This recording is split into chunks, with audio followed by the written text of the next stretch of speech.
welcome. Thank you for joining us for our program, An Evening with Alice Randall, songwriter and author of My Black Country, a journey through country music's Black past, present, and future. My name is Helen Liu, and I'm the Programming and Partnerships Manager at Cary Library. Before we begin, I'd like to thank the Cary Library Foundation. Their support enables us to bring programs like today's event to you. I'd also like to thank the Association of Black Citizens of Lexington and the public libraries in Ashland, Bedford, Needham, and Tewksbury for partnering with us on this program. This program is being recorded and will be posted to the library's YouTube channel. If you have any questions, please submit them to the Q&A or chat. Regie Gibson will be the host of this program. He is a poet, educator, and literary performer. He lives in Lexington. Thank you for joining us, Reggie. Now I'm going to pass the mic to you. Thank you so much, Helen, and thank you to everyone who is here and will be here and who has been here at these very, very important interviews with people who are interesting. But not only that, tonight we're going to have not only someone who's interesting, we're going to have someone who is a repository of culture, who is a person who keeps our understanding of ourselves as Americans going musically. I'm talking about none other than Alice Randall. Alice Randall is an ethnomusicologist, a historian, a researcher, an academic, a novel writer. Um, she is a mentor to people all over the music world and has spawned number one hits and beautiful, beautiful songs, and also very poignant and cutting songs as well. An artist, an entrepreneur, and a woman of, from what I can see, of intense intellect, focus, and generosity. Alice, we welcome you. Reggie, thank you so much for having me here. And I feel particularly excited to be welcomed by someone who is part of the actual Lexington community and is a man of color, and an artist in your own right. So thank you. Thank you. Thank you for recognizing that. I appreciate that. Um, I would like to start with some endings, if that is okay. Could you please read the nota bene in the rear of your book? Ah, well, first of all, I'm going to say no one else has asked me to do this, and now I think that I'm going to pronounce that Reggie is a very brilliant man because I worked hard on my nota bene, and I think it's interesting. It's only one page.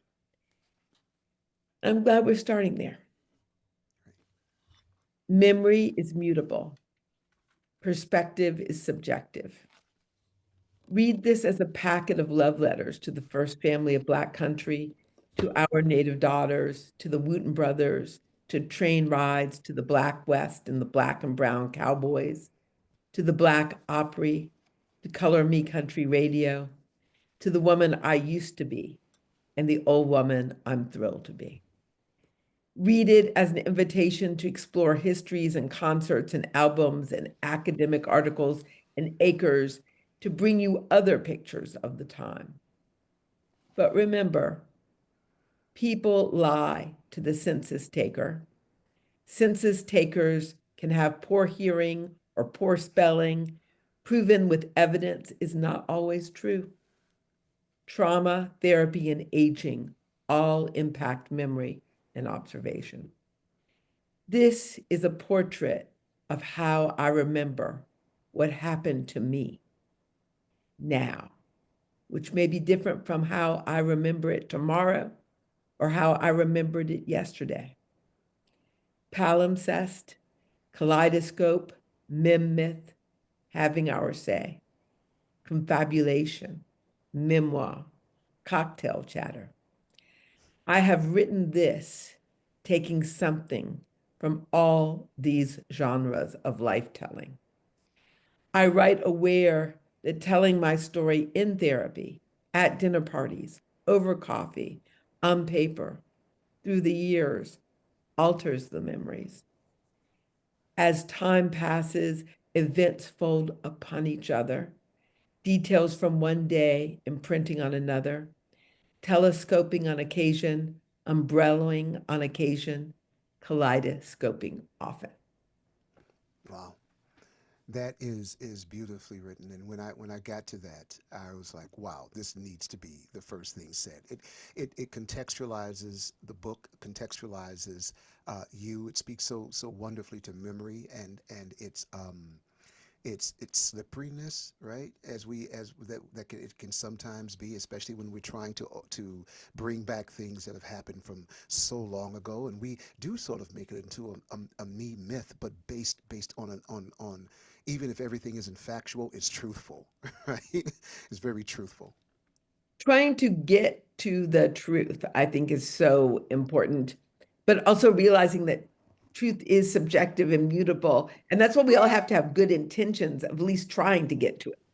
Um, Right. I was thinking even about people lying to the census taker, that the Mm. whole thing about Leslie Riddle, who is the person who taught the Carter family, the Leslie bluegrass Riddle. Carter family, so many important songs and guitar techniques. And the Carter family, for the longest time, always said that, for example, he was called Esley Riddle because the Carter family children couldn't pronounce his name. But I found him in the census as Esley Riddle. Now, this Ah. doesn't make it true because I found relatives of mine in the census sometimes as white and sometimes as black. We know that Mm. particular ones that have been both categories may have been what was called at the time mulatto. And one person Mm. looked at them and saw a white person, and one person looked at them and saw a black person, and nobody asked these people what they called themselves. So, and then sometimes people do quote unquote lie to the census taker. They tell people that they're older or younger than they are, they're married when they're actually living together. And then sometimes the census Sure. people have malevolency in their heart and they change the truth. So even with fact, I always remember my daughter Caroline's great grandmother, the state of Georgia for a long time said she had never been born because when Ah. she was born in Georgia, they weren't keeping good records of Black babies born in rural places. But Mm-hmm. she was alive. I knew her. And we did find some records to confirm what we knew, but it is interesting. Thank you for that. Now that you've given us that, let me ask you, who is Alice Randall? Well, I was born in Detroit in 1959. I wrote my first country song in a Motown cherry tree about when I was about 4 or 5 years old. And I've been writing songs ever since. I'm now 65. I'll be 66 in May. So I'm a storyteller. I'm Mm. a daughter. I'm a mother. I'm a member of a fantastic, two different artistic communities. I was born in Detroit when Motown was Mm-hmm. epicenter of Black creative life. But I now live in Nashville, Tennessee. So I was born in one Riverside music community, and I think I will likely die in another. I will die happy. I think at the essence of me is I'm a loving, creative person who's Mm. in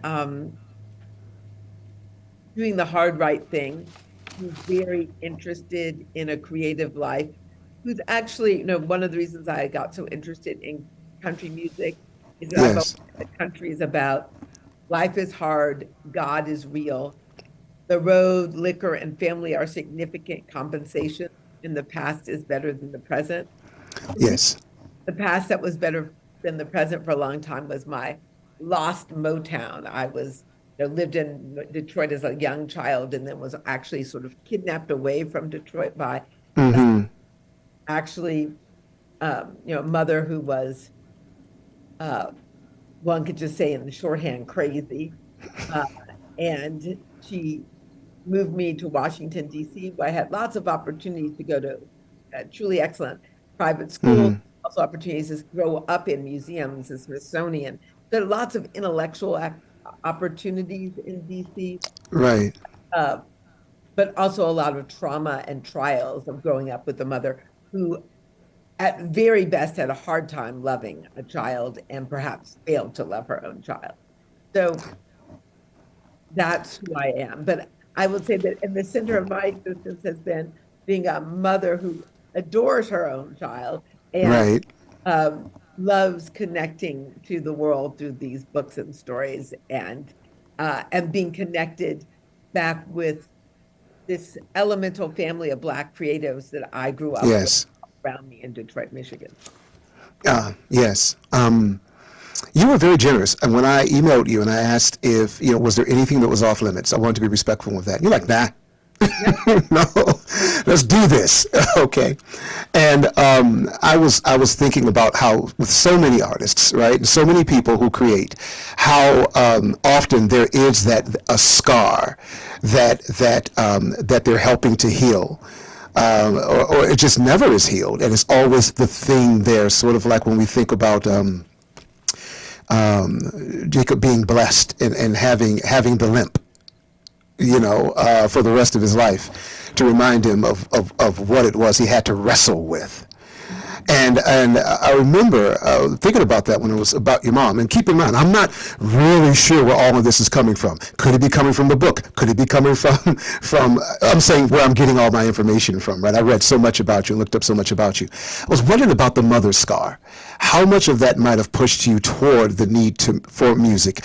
And then, of course, I want to talk about your father, but I want to know about that, because some of my favorite musicians, like Jimi Hendrix, had that mother scar, and he got his guitar when his mother died, and Lucille, her name, was constantly in and out of his life, but inconsistent, and it formed something in him that also affected his music. Is that something that maybe you've unpacked or thought about? Yeah, I think I have thought about it many different ways from many different perspectives. But Quincy Jones, who recently died, also had a very difficult, complicated mother. I think that when that intimate communication, that first person that you typically communicate with, the mama, is not there, Right. and here, that maybe it causes you to want to communicate to a world. And so I think Ah. I agree that and one of the things that I love to give witness to, both in this memoir, My Black Country, and in all my novels, I do think I have been fully healed from the challenge of the mother scar in a very profound way, that I think that joy is radical, and I have definitely found my way to hard-won joy. And I like being a witness to that, because I think that people think that sometimes that can't be true, but actually I am very interested in joy. And I say very simply, I've tried to live this. I'm not letting someone else's worst day define my best day. And that's part of my gift to my mother. If I had let my mother destroy me, she'd be a very guilty person. She's deceased now.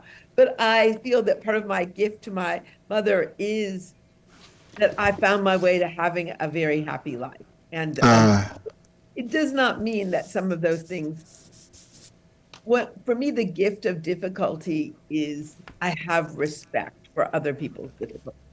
I do think I sometimes say that when you've hurt as a child, you learn that hurt hurts, and you either never want to hurt anybody again, or you pretend that hurt doesn't hurt, or you're going to be the one who isn't going to be hurt but will hurt others. I definitely that hurt hurts, and I never want to hurt anyone else. Thank you for that. It was something you said, and I'd love you to unpack that, because I do sense it throughout your entire book, this idea of joy, right? And this connection to it. And the thing you say, joy is radical. Right? Joy is radical. And that is so through the book. Could you maybe say a bit more about that idea? I've never heard that put together like that, since that joy is a radical thing. But could you maybe take us into that? Yes, and particularly for those of you who are part of the African American community of Lexington and in New England, I think it's very important that we center our Black stories on all the reality that exists. But part of the reality is defiant love. Part of the reality is the joy of seeing the sun. I still remember as a red ball of fire in the sky, the joy of looking up and seeing the constellations and making up your own name for them. Before I knew that they were even a word, something called constellations. I saw patterns of stars in the sky, and I was looking at clouds and saying what they look like to me and telling stories. So these are all joyful experiences. And I think of at the end of my book, another thing I talk about my acknowledgement that my grand Right. was one of the most important craftspeople of narrative that I've ever known. Hmm. I talk about learning some of my craft of writing from the patchwork quilts that she Yes. lay me down to take a nap on. And when I think as an adult woman of those patchwork quilts, what I knew about them as a child is that one square influenced the way the next square looked. And I knew Yeah. that I laid down to beauty and on beauty. And she told me that those squares all came from her party dresses. And I think that was Mm. that she had sewn together. But I think of what it was to be a Black woman born in 1898 in Alabama and to go get a Yeah. when you're going to the store where you can't try anything on, or even if you're going to go buy cloth and they're telling you, oh, you should have this fabric, not another one, or they're telling you, Hmm. you can start buying it, but if someone white walks in, you got to go and sit to the side. But she took out she left all that out of the Right. story of the quilt. And all she put in the quilt was the beauty and the joy. It does not mean that is the only part of her life. And over time, Right. she told me some other things and other details. And in fact, I'm going to share with you one right now, the power of Oh. and the power of love and joy. And that's the story. I think I took this out of the book of how I learned that Jimmy and James, how I tragically and happily learned that Jimmy was a nickname for James because I had an Uncle Jimmy and Uncle James. And when I found out that they were nicknames for the same thing, I asked my Mm. grandmother how that could be. Why did she name two of her children the same name? And she told me this story that my grandfather could not read or write, so she would read his mail to him. And he came up from Alabama first to Detroit. And so, and my grandmother never went to a day of school, but she learned reading the King James Bible how to read and write. She had her own way of spelling, but she could read and write. And one day she was reading a letter, and the letter said, we have a son. I know you love your wife. I know that you said you could never really be with me, but I can no longer support that child. And my grandfather stopped listening to that letter and walked away. He just hung his head down, which wasn't much of an answer, but that's what he did. But what my Mm. grandmother did is that she wrote to that woman. And she wrote to that woman and she said, send me the child. Mm. And she went to the bus every week station and one day the boy arrived. And that's how I have an Uncle Jimmy and Uncle James. Neither of them are still living. Aha. And she told my grandfather that she could not help but love anyone he loved and anyone that he made. Now, she did not actually share that child with that other woman. This child was largely now in her family life, raised alongside her children. Right.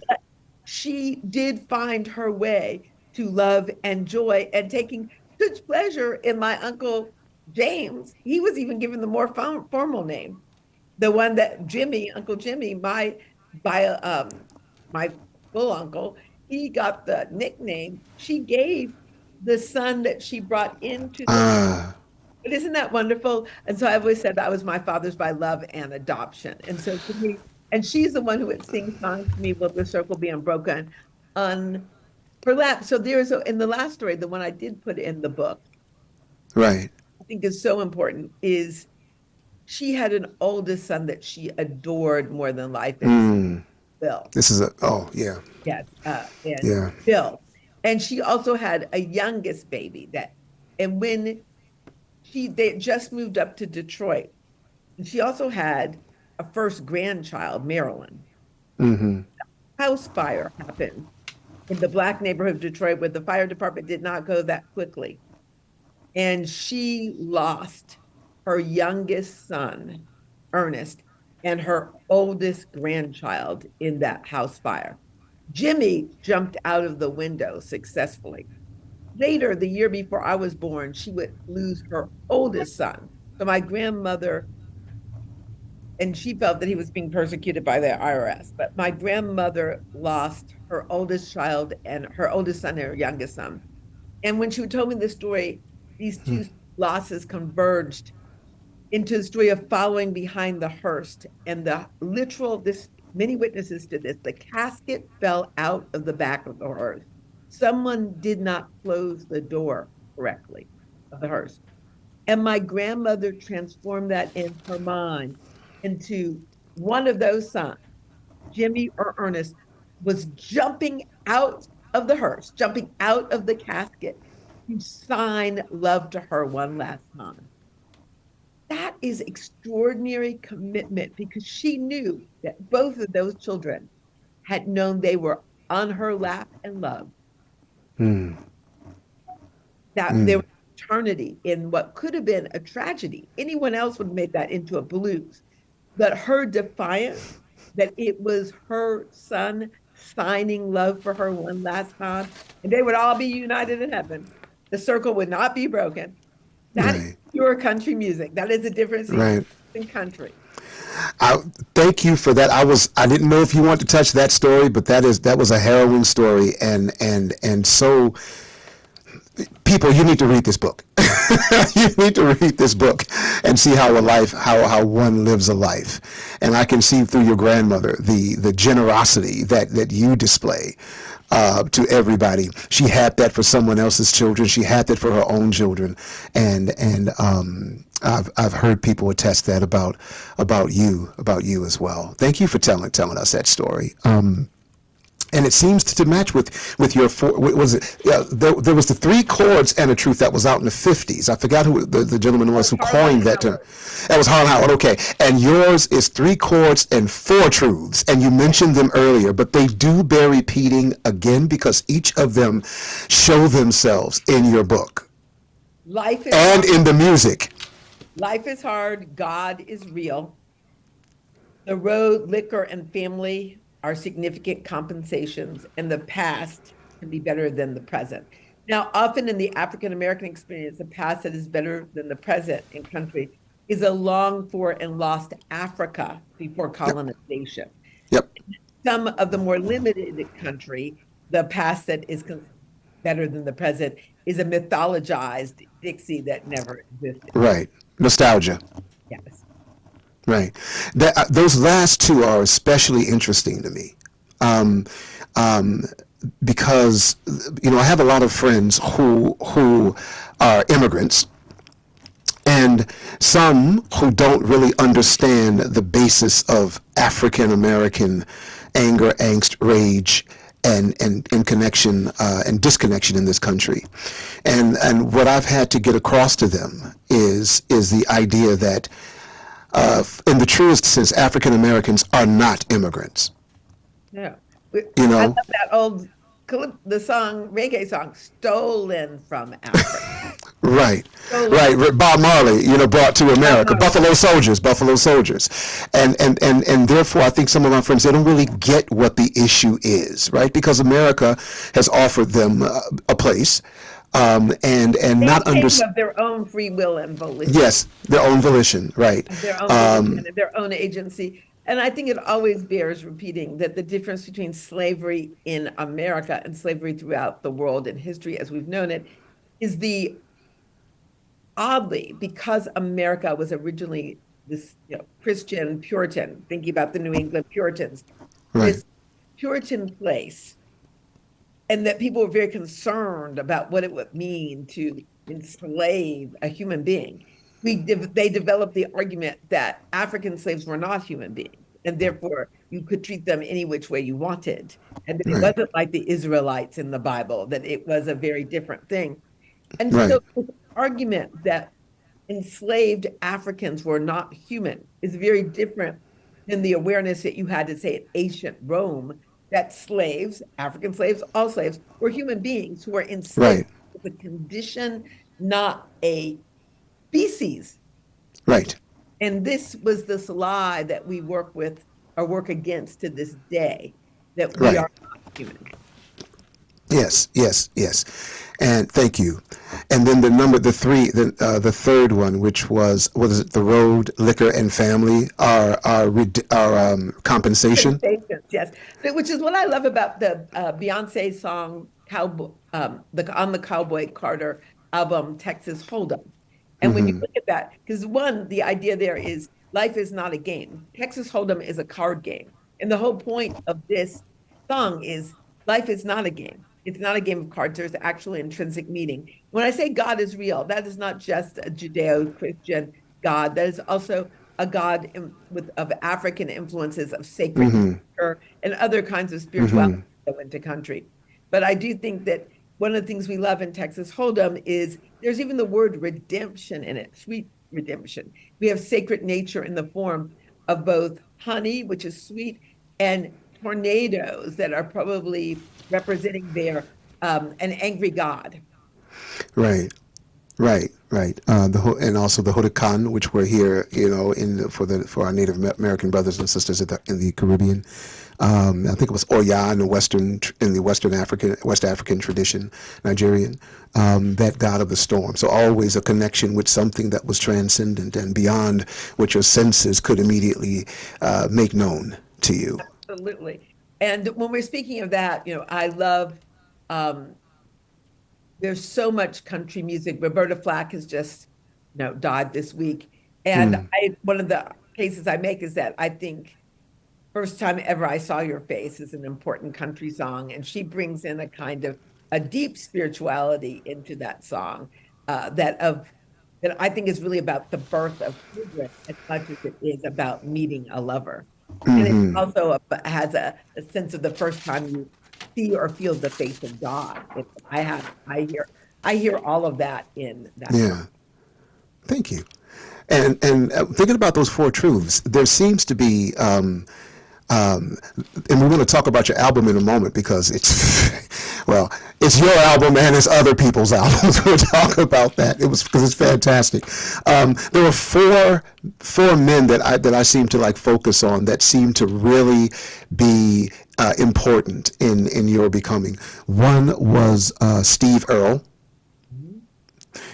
Another was maybe not in your becoming, but in your thinking about yourself was Quincy Jones. Yeah. I'd love to talk about the Cosmic Colored Cowboy at some point with that. Charlie Pride, who I grew up and loved Charlie Pride, and I'd love for you to talk about the way he treated you. And then there is your father, who I love the description you made of him about having a jacket that was colored in red. I was looking for mine, I couldn't find it today, with the inside silk that was red, when he came into a place. Wear that with his beautiful, the linings of his jackets were always quite wonderful. He also wore a three-piece white suit to my Harvard graduation when the other fathers were not wearing anything like that. But I was very proud of my father. He had a Detroit sartorial swagger. It's interesting, that I had a really great father, and he was Pam Tillis, the daughter of Mel Tillis, the great country icon, said that George Randall was a genius of love. So one of the things I loved about my father is he would say he loved Black history, things like "What You Bet," the color gal. He's the one who told me stories that Lil Hardin Armstrong had played on what he called that big Peckerwood hit. Didn't even call it a Blue Yellow Number 9, which is a billion-selling country record. But this is still being played in jukeboxes in Detroit, which is a blue-collar white city, in the 50s and 60s when my father was a young man. But of course, Lil Hardin is moving through Detroit, and of course, she's saying, "I played on that big hit." She's not. She knows she played on it. She knows Louis Armstrong played on it, and she's giving herself credit. My father thankfully shared that information with me.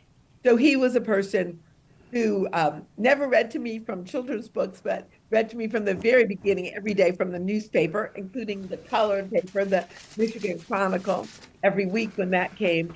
So he was very much engaged with my intellectual life. And you think about Indigenous people, I remember one of the few times he was ever angry at me was when I was in kindergarten, and I came home, it was Columbus Day, and I said that Columbus discovered America. Why did I want to say that? My father is out. But didn't I understand that they were he called them Indians at the time, Indians there waving. How did he discover something when the people were already there? He said he discovered it for Spain. He did not discover. So that was very interesting. He was always a thought-provoking person, and encouraged me to find people who asked good questions and who would challenge me And he was also an amazing advocate in his own very unusual way. I tell them $40. I said, Daddy lessons on Beyonce is a very important song to me because if I would ever have my head hang down if I was like, something like that. Daddy would say, what's wrong, little girl? What's wrong, little girl? I've got $40. In the morning, it may take 100, but by the evening, there's always somewhere do anything for a $40 fix. I got $40. What's wrong, little girl? I come from that very untraumatic, unrecorded country song, What's Wrong, Little Girl? And, you asked me at one point, who am I? One of the people I am is a very peace-loving person. Mm-hmm. That world of Detroit that I came out of was in all ways, in that world of Selma that I come out of, a violent world. And by Selma, violent because of the lynching of Black people in Alabama and how hard that was. Even the assembly lines of Detroit are more violent than people realize and dangerous. But there's also the gun culture of Detroit. And I am a person who loves peace. I do not own a gun. Even in Nashville. Even in Nashville, I believe in, I am a person who believes in the power of language, the power of love, and am very interested in how far we can go with those things. And so, which is different than a lot of my friend Steve Earle that you mentioned, he's got a great country song about that. The devil's right hand, the devil's right hand. Mama says a pistol is the devil's right hand. So he's got a lot of songs about pistols and guns because a lot of the songwriters down here actually own a lot of pistols and guns. That's something that Detroit and Nashville had in common. I'm just not one of those. Okay. Really devoted to peace. I totally get that. Question, did your dad have snake skins? Did my dad what? Have snakeskin shoes? Oh, yeah. He had snakeskin shoes, lizards, crocodiles. Okay. But he had some regular old-fashioned patent leather. And, what was wild, and they called them in Detroit gators. The gators. Claimed that he never, and it may be true, had never had a pair of shoes until he was 12 or 13 years old, until he came up north. And so school shoes meant a lot to him because he was coming up in a world where Did you inherit his shoe game? Oh, I am not, I'm not very materialistic and I'm not, but on occasion, I do have some amazing boots. I have a few pairs of extraordinary boots, including a pair of My Black Country boots. I might have to jump off the. If you do that, come back with that jacket. You know the one I'm talking about. Yes, I've got an amazing jacket. I've got some custom-made My Black Country boots made from the Texas Hill Country. When I first used to go to New York, I had some stiletto leather Dolce and Gabbana pointed toes. But now I'm an old lady with some red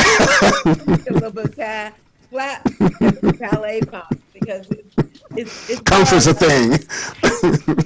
Comfort's a thing. I know. This is great. Your album, this album, which you can show us larger. Yes, it's 12-inch, everybody. 33 1/3 for those of us who really know the real deal. This is called My Black Country, the songs of Alice Randall.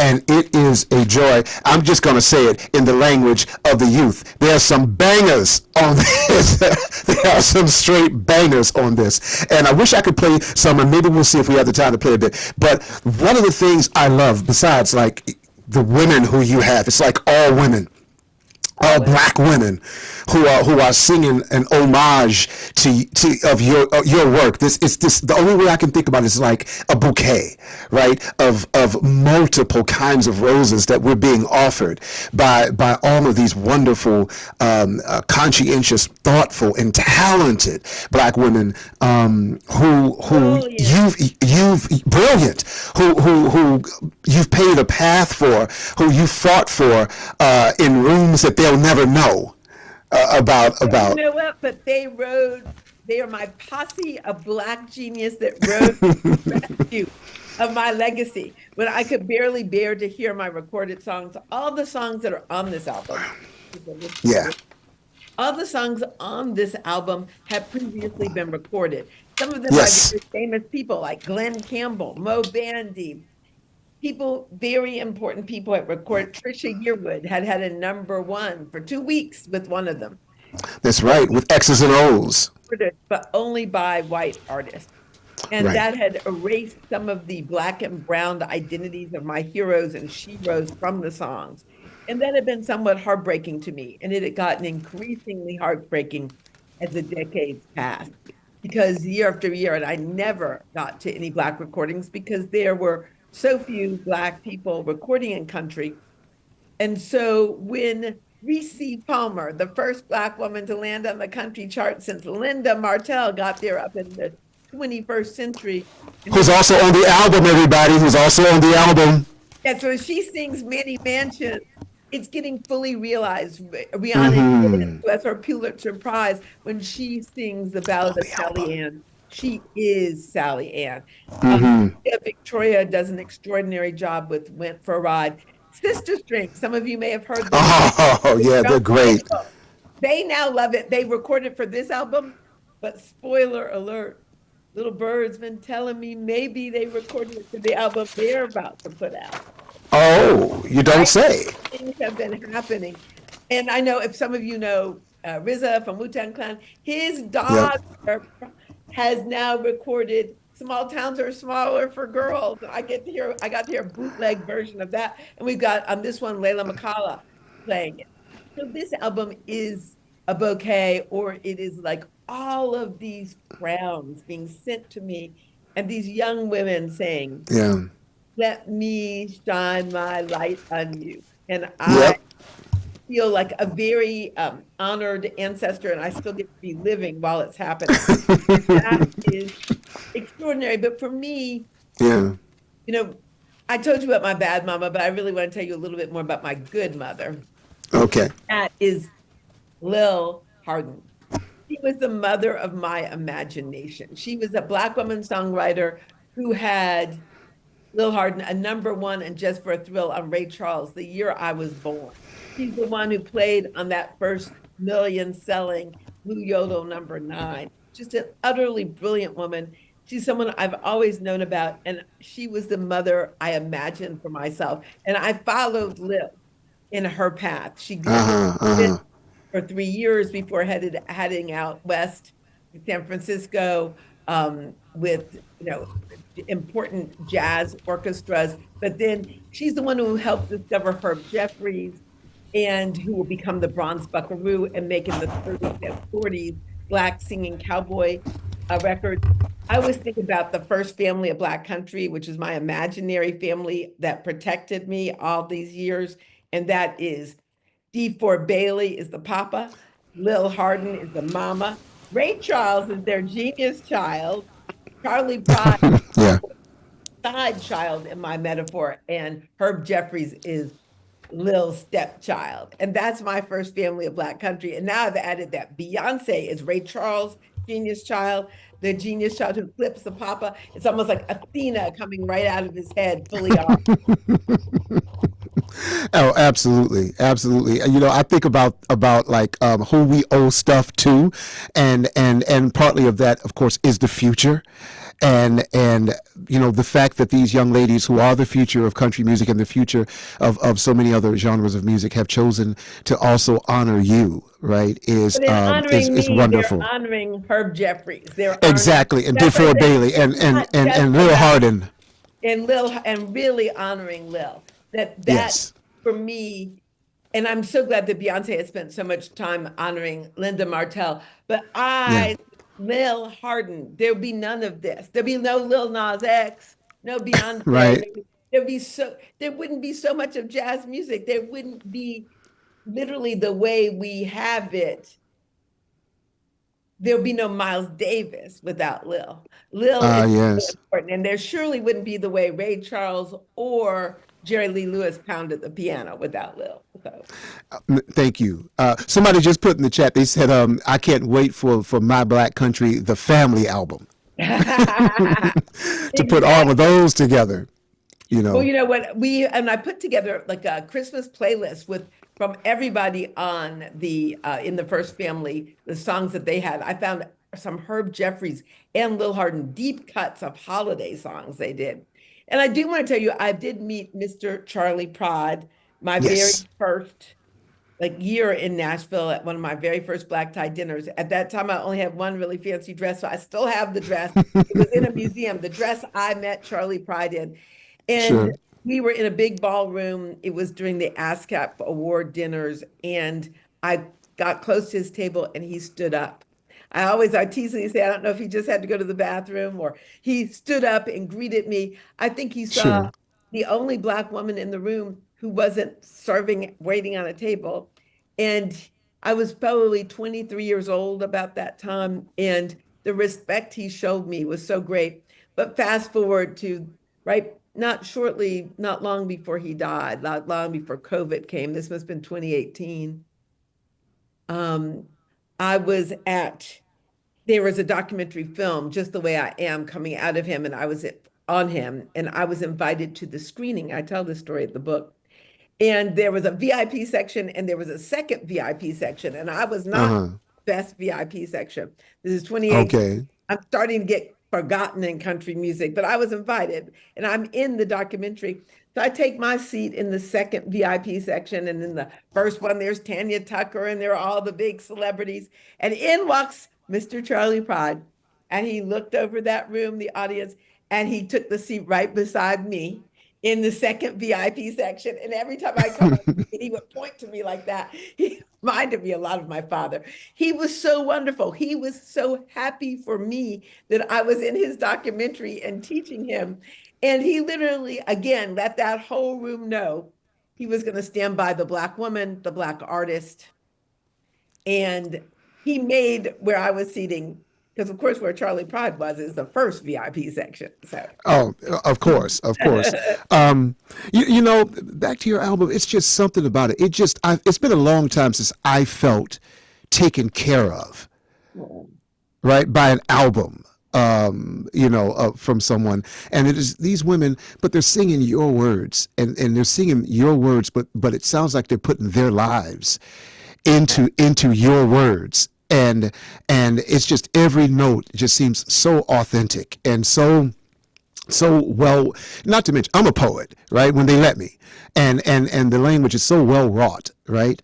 But not haughty, and not, but it speaks so clearly to history and to the soul of self. And then there's a thing that really got me. Let me see if I can play just a bit of you. Hopefully we can get this going. Hopefully you'll be able to hear this.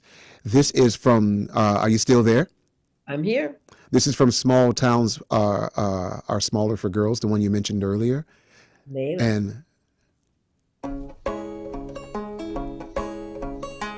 small towns are smaller for girls. You can't play in a big boy's world. Dressed up in ribbons and curls, a stoplight and a grocery store. She knows that there's gotta be more. 'Cause small towns are smaller for girls. She could put a name with it. now that, let me see if we can get back to you. You still there? I'm here. All right. And that was Layla McCalla, and the whole idea, small towns are smaller for girls. I really want to unpack that, because I heard you say something like they're even smaller for Black women. Mm-hmm. But one of the things that really caught me about the beginning of this album, was how you start with banjo, right? How the album begins is with a banjo, an African derived instrument. And I know part of what you do as an ethnomusicologist is that you speak a lot about what the banjo is. Is it possible that you could talk to us about briefly about the history of the banjo for those who might not know and might need to know to understand the history of Black country music? Well, I love the banjo. It's an African instrument born in America. And for a moment, that might sound like an ignorant statement, because Africa is a large continent. What do I mean by an African instrument? not a Nigerian instrument or Ethiopian instrument. But what I mean by that is people were stolen from all over Africa, northern to southern Africa, eastern to western Africa, and then brought to the United States where these groups, people, cultures cross came into contact with each other. And from a whole bunch of different traditions of gourd-based, skinned, stringed instruments that were occurring all over Africa, different ones, we get this single new thing that starts being called a banjo. And Black people are playing this instrument, sometimes when they can't even speak to each other because they had come from different linguistic groups, Right. different, religious and spiritual traditions. But together we created in America, and also might have co-created at the same time down in Martinique, down in the Haiti, we get this same evolution occurring, but primarily actually in on the American continent. And we have early paintings, one called The Old Plantation, should be called The Banjo Lesson, although that's a 10 or later painting. But 18th, and here we have a group of people, Africans enslaved in America, and a man is leading the entire group playing the banjo in what is a sort of solemn engagement, but you see lovers there, a couple, you see what appears to be prayer, we see conversation, but the whole group is brought together by the banjo. And so Rhiannon Giddens, Layla herself, they were in a banjo super group called Our Native Daughters, which also included Alice Randall. But we also have old-time Black fiddle players, men and women in the 19th century. Many of you are familiar with Scott Joplin, but you may not be familiar that his mother was an expert musician, and she was a second or third generation Black hillbilly music player. I mean, these are people playing the fiddle, playing the banjo. And so D. Bailey himself, who was the Opry's first superstar, who started appearing on the Opry around 1927, D. Ford was a third generation Black hillbilly player. So Black people have been playing the banjo, playing the fiddle since the very beginning that we know before 1932. These are the very earliest days of recorded country. There are approximately about 180 recordings of Black people playing country music. We've been in this music since the very beginning of its recording. So the banjo is very important. It's portable. It was played at homes and in public. And then, unfortunately, minstrelsy, that's beyond the scope of this talk right now. It became such racist representations of Black people playing banjo, plus Black love of musical innovation that we put the banjo down and moved on to other instruments. Yes. Yes. Just checking. If someone from Cary wants to let me know when we have to wrap up, that'll be more the pity, but I just don't want to go over time. And Alice, I don't want to keep you too late, but there's so many things I want to ask you about. The piece with Trisha Yearwood, X's and O's. All right. Very different treatment your daughter gave it. She truly deconstructed it and made it a very complex text. The original song, which is one, I love it because it says, she's got her God, she's got good wine. Aretha Franklin and Patsy Cline, she's an American girl. So this song did very important work. It, first of all, the Queen, Aretha Franklin loved the song and knew it. And she liked being name checked in a country hit. She asked me, how did it feel to write a country classic? Right. But it also is about money anxiety, but it's about money anxiety of everyday women who are trying to take care of their families. But it's also about money anxiety about women in the music business, because when you talk about X's and O's and on the papers, this is about women writing letters, but it's also about women writing songs. Both Aretha Franklin was a songwriter. Her sister was a prolific songwriter, and Patsy Cline was a letter writer. So she liked to do correspondences. So we're celebrating women writing in public and private life in that song. And we're celebrating work ethic and anxieties about money and raising families that a lot of working class women experience. But Caroline constructed it into, and she talks about that.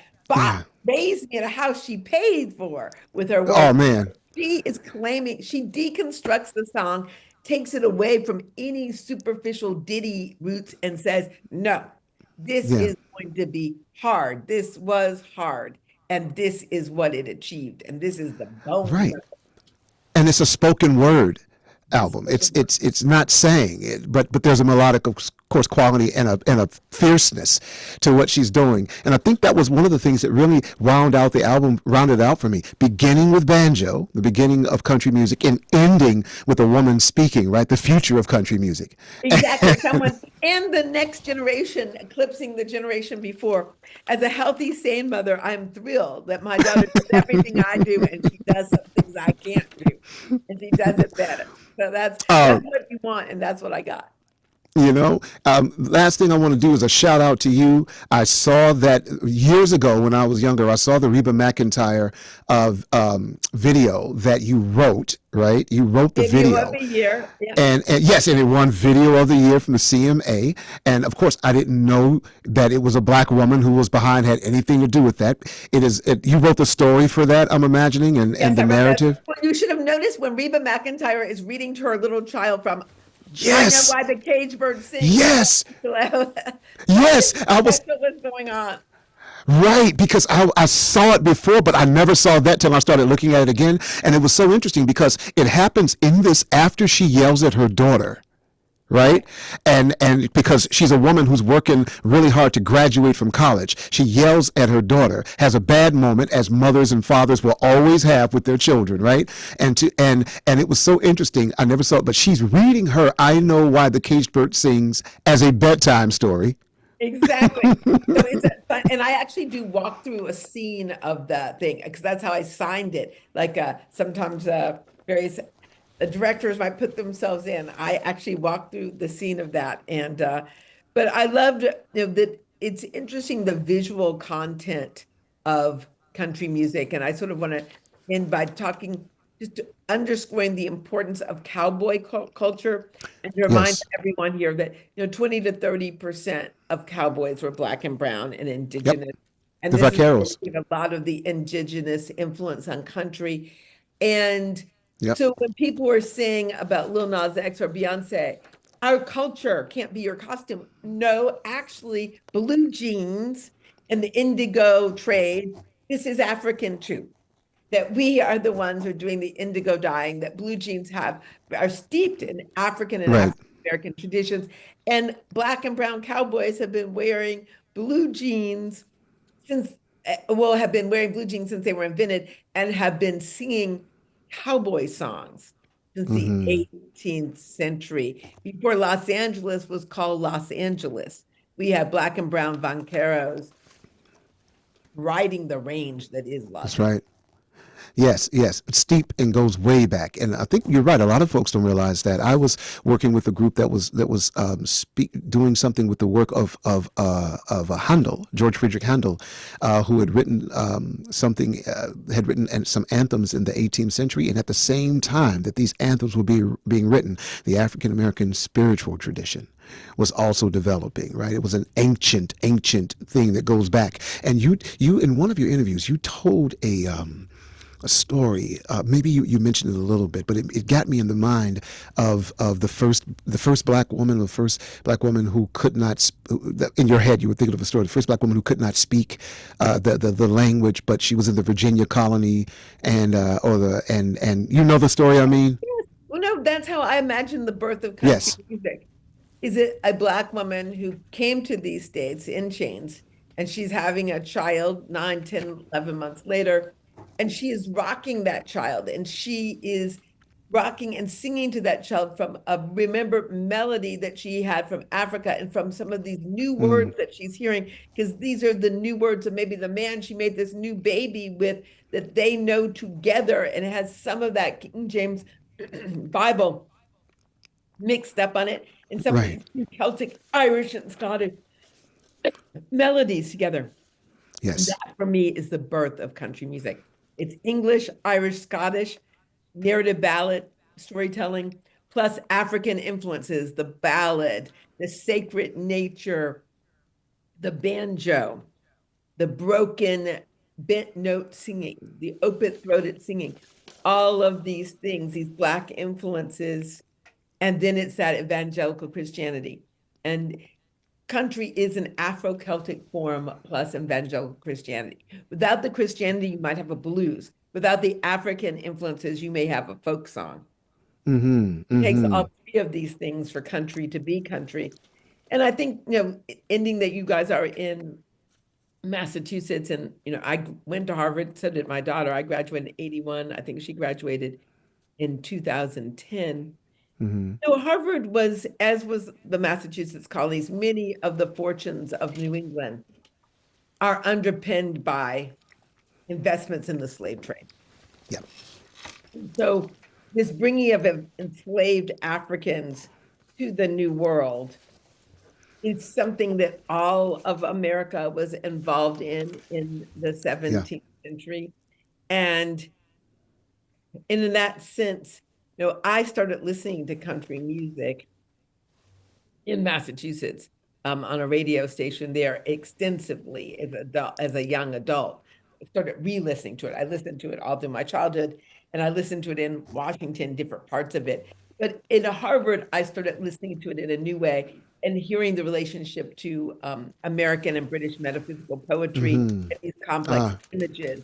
And so there's rediscoveries to be made that do connect this art form to New England and specifically to Massachusetts as well.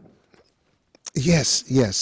And well, we're wrapping up in a bit, but there was a thing you spoke earlier. It was about I want to ask you about the global audience for Black country music, or maybe even just for country music period. But there's a global audience for this, right? It's not just here, but there's a global audience. Could you talk more about that, maybe? Well, it's a global audience. It's growing. I mean, for example, in England and Ireland, particularly, country music is extremely popular. Country music is popular in large parts of Africa. Even white country artists, including Don Williams, are very popular. There are local, homegrown, brilliant African country music artists in Africa, but they're also listening to music that is now cross-pollinating in the other direction. Reese Palmer, Shabuzi, that it's very interesting. But it also is listened to in Asia. Country music is a growing international phenomena, and Cowboy Carter has just furthered that. I mean, there's just no, but it's been happening. George Jones, Ray Charles, for example, sang country. I've been able to document that in Japan. Ray Charles sang country in Asia. Charlie Pride was a global phenomena. That these major country artists, but particularly Ray Charles and Charlie Pride. Ray Charles is, many people consider his most important album to be Modern Sounds in Country and Western Music. That is an album that he poured behind globally. Now, I love being in the room when Ray Charles did Seven Spanish Angels, but he truly took country up to a whole nother level. Willie Nelson himself has said that he thinks the most important country album is Ray Charles's Modern Sounds in Country and Western Music. Yeah, thank you, Ray Charles, always. And as I said, you got Brother Ray behind you, flanking your right shoulder, as all angels do. Absolutely, yes. I would like to just read you something and then maybe get your final words of wisdom, because you do have it. And I've been reading it, and I've been loving it. This is from, I know you like poetry, and you mentioned earlier, and something was about Crystal Stair, which is one of my favorites too, from Langston Hughes, and Mother to Son rather, but Crystal Stair is the metaphor that's being used. This is from one of my favorites. Her name is Lucille Clifton, and I love Lucille Clifton. Yeah, and when I was reading your work, I was just thinking about this poem. It's she writes short work, and then maybe if there's something you want to close us out with, that would be so good of you if you would do so. This is from something called "Come Celebrate with Me." This is one of my favorite poems. I know, right? Me too. So for those of you who don't know this poem, you're about to be blessed. Won't you celebrate with me what I have shaped into a kind of life? I had no model. Born in Babylon, both non-white and woman, what did I see to be except myself? I made it up. Here on this bridge between starshine and clay, my one hand holding tight my other hand. Come celebrate with me that every day something has tried to kill me and has failed. Thank you for reading that. I think that Lucille Clifton is such a beautiful and profound writer. My daughter introduced me to that poem. It was one of the first poems that she ever introduced to me. And she's gave it to me in honor of me. And I do think it has the joy to celebrate with me, the invent yourself. And sometimes it's one hand holding to each other. It has a stake. To me, it's every kind of song. It reminds me that Homer started off as sung. People used to sing the words so they could remember them better. Yeah. So Yeah. I love Lucille Clifton, and I will just end on these two things in this complicated time, that joy is radical, and that to everyone on the Zoom, I encourage you, this is a hard time in the life of the country, to self-medicate with art, poems, visual art you yourself make, art your neighbor made. And to me, I ended one of the things I say in the book, I make sane like I make a bed every day. And I make art like I make sane every day. So the things that are too hard to bear become beauty. It makes the hard bearable. And I hope in the memoir, the beauty of the memoir, the beauty of the album that so many people co-collaborated with me on, the beauty of this conversation that is in the tradition of jazz improvisation, but also in the tradition of 3 chords and 4 truths. Right. That here, conversation, the exchange, that road, we've gone on a little trip together on Zoom. Yeah. And Yes. it's compensation for the difficulties. Yes. Thank you for traveling, letting me travel with you. Thank you. Everyone, you have been listening to Alice Randall, and our author, humanitarian, radical joy, spreader of radical joy, survivor, ethnomusicologist, academic, proud mama, loving human being, and of course, as I said, author of a wonderful memoir called My Black Country, and also a brilliant album of her work is out called My Black Country, and it is just the songs of Alice Randall, which are just really, really, really beautiful. Hopefully you will follow Alice in some of her other work as well, which we didn't even get to talk about some of those other works that you have, which are just also so brilliant. But hopefully you, like me, are now an Alice Randall fan and devotee, and find out who she is and find out more. And please, not only listen to these songs on this album, but listen to the songs that were out before them and make your own comparisons between the songs as they were then and the songs they are now. And you'll also see and travel along with Alice's life as well. Thank you to the Cary Memorial Library for bringing us together. That's what I wanted to say. Thank you. I love libraries. I spent a lot of time getting sheltered in libraries as a little girl. And that's why when I get an opportunity to visit libraries in person or on Zoom, I always like to do that. Thank you for supporting your library. Yes. Well, thank you so much, Alice, for joining us today and sharing your stories, your book, and your music. And thank you, Regie, for moderating such a wonderful conversation. It was a lot of fun and very educational. It's my pleasure. Thank you. Thank you, everyone, for joining us. Good night.